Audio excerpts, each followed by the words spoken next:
శుభదినము. మీరు భుజించు ఆహారము వలన కాక దేవుని యొక్క వాక్కు వలన మాత్రమే జీవమును పొందెదరు.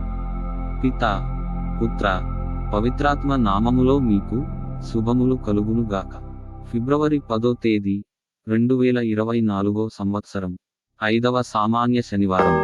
మొదటి పఠనము రాజుల మొదటి గ్రంథము 12వ అధ్యాయము 26వ వచనము నుండి 32వ వచనము వరకు మరియు 13వ అధ్యాయము 33వ వచనము నుండి 34వ వచనము వరకు. యెరోబాము తనలో తాను, ఈ ప్రజలు యెరూషలేము దేవాలయమునకు వెళ్ళి అచ్చట ప్రభువునకు బలులు అర్పించెనేని, వారు యూదా రాజైన రెహబామునే రాజుగా అంగీకరించి నన్ను చంపివేయవచ్చును. ఇట్లు తలపోసి అతడు 2 బంగారు కోడె దూడలను చేయించెను. తన ప్రజలతో, మీరు యెరూషలేమునకు వెళ్ళుట ఇంక చాలింపుడు. మిమ్ము ఐగుప్తు నుండి తోడుకొని వచ్చిన దేవతలు వీరే చూడుడు అనెను. అతడు ఇంకా 1 బంగారు దూడను బేతేలున, మరొక దానిని దానునందు నెలకొల్పెను. ఇట్లు చేయుట ప్రజలకు పాప కారణమయ్యెను. వారు ఆ దైవములను ఆరాధించుటకు బేతేలునకు దానునకు వెళ్ళెడివారు. యెరోబాము కొండలపై పూజా మందిరములను కూడా నిర్మించెను. లేవి గోత్రమునకు చెందని సామాన్య కుటుంబము నుండి ఆ మందిరములకు యాజకులను నియమించెను.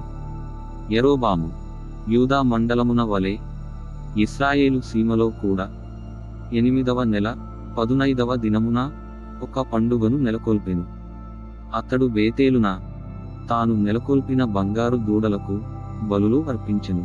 పర్వత మందిరములలో తాను నియమించిన యాజకులని బేతేలున కూడా పూజారులుగా చేసెను. ఈ సంగతి జరిగిన తర్వాత కూడా యెరోబాము తన పాడు పనిని మానుకోలేదు. అతడు తాను కట్టించిన పూజా మందిరములకు సాధారణ కుటుంబముల నుండియే యాజకులను నియమించుచు వచ్చెను. ఈ దుష్కార్యము వలన పాపము సోకి అతని రాజవంశము మొదలంటూ నాశనమయ్యెను. ఇది ప్రభువు వాక్కు. ప్రత్యుత్తర గీతము. కీర్తనల గ్రంథము 106వ అధ్యాయము 6 నుండి 7, 19 నుండి 20, 21 నుండి 22 వచనములు. అందరూ, ప్రభువు నీ ప్రజలను అనుగ్రహించు సమయమున నన్ను జ్ఞప్తియందు ఉంచుకును. మా పితరుల వలె మేము పాపము చేసితిమి, మేము దుష్టులము దుర్మార్గులమైతిమి. ఐగుప్తున మా పితరులు నీ అద్భుత కార్యములను ఎన్నడూ గ్రహింపరైరి. అందరూ, ప్రభువు నీ ప్రజలను అనుగ్రహించు సమయమున నన్ను జ్ఞప్తియందు ఉంచుకును. ఆ జనులు హోరేబు వద్ద దూడను చేసిరి, పోత పోసిన విగ్రహమునకు దండము పెట్టిరి. ప్రభువు తేజస్సును గడ్డిమేయు ఎద్దు బొమ్మకు మారకము వేసిరి. అందరూ, ప్రభువు నీ ప్రజలను అనుగ్రహించు సమయమున నన్ను జ్ఞప్తియందు ఉంచుకును. ఐగుప్తున మహాకార్యములు చేసి వారిని రక్షించిన దేవుని విస్మరించిరి. ఆయన ఐగుప్తున అట్టి అద్భుత కార్యములు చేసెను. రెల్లు సముద్రము వద్ద అట్టి భీకర కార్యములను చేసెను. అందరూ, ప్రభువు నీ ప్రజలను అనుగ్రహించు సమయమున నన్ను జ్ఞప్తియందు ఉంచుకును. సువిశేష పఠనము. పునీత మార్కు గారు వ్రాసిన పవిత్ర సువిశేషములోని భాగము. ప్రభువా మీకు మహిమ కలుగునుగాక. 8వ అధ్యాయము 1వ వచనము నుండి 10వ వచనము వరకు. మరియొక మారు మహాజనసమూహము యేసు యొద్దకు వచ్చెను. కాని వారు భుజించుటకు ఏమీ లేనందున ఆయన తన శిష్యులను పిలిచి వారితో, నేటికి 3 దినముల నుండి వీరు నా యొద్ద ఉన్నారు. వీరికి భుజించుటకు ఏమీ లేదు. అందుకు నాకు జాలి కలుగుచున్నది. ఉపవాసంతో వీరిని పంపివేసినచో వీరు మార్గమధ్యమున సొమ్మసిల్లిపోదురు.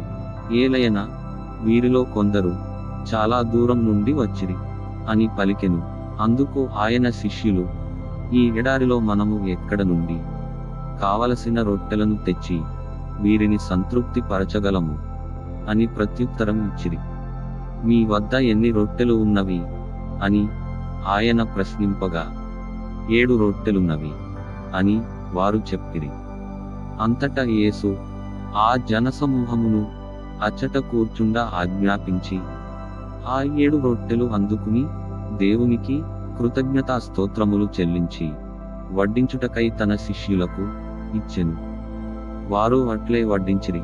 వారి వద్ద ఉన్న కొన్ని చిన్న చేపలను ఆయన ఆశీర్వదించి వాటిని కూడా వడ్డింప ఆజ్ఞాపించెను. వారెల్లరూ సంతృప్తిగా భుజించిన పిమ్మట శిష్యులు మిగిలిన ముక్కలను పోగు చేసి 7 గంపలు ఎత్తిరి.